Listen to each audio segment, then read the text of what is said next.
Mbrëmjen e djeshme Egli dhe Gjesti u martuan brenda shtëpisë së Big Brother VIP 4. Dasma e organizuar nga vëllai i madh kishte shumë surpriza, ku mes tyre ishin opinionistët e këtij edicioni, Arbër Hajdari dhe Nejda Balluku, si dhe vetë moderatori Ledion Liço, i cili celebroi çiftin.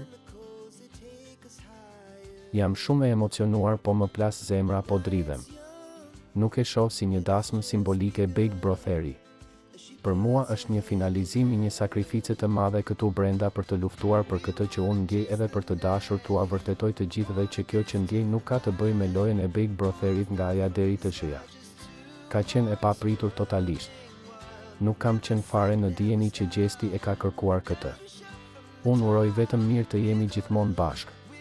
Por sido që të shkoj puna, kjo do jetë një nga kujtimet e mia më të bukura, jo vetëm për këtu brenda, tha Egli. Shpresoj që s'kam me të lëndu më dhe kam me të ndenjt afër me mundësitë e mia të dua, tha Gjesti. Por një ditë pas dasmës, Gjesti ka hequr unazën e martesës, duke arsyetuar se nuk mund ta mbante unazën. Nga veprimi i tij Egli është ndjerë e lënduar, ku është shprehur se do e heq edhe unë unazën. Mirë po nuk e ka bërë këtë. Egli vazhdon ta mbajë unazën, ndërsa Gjesti jo.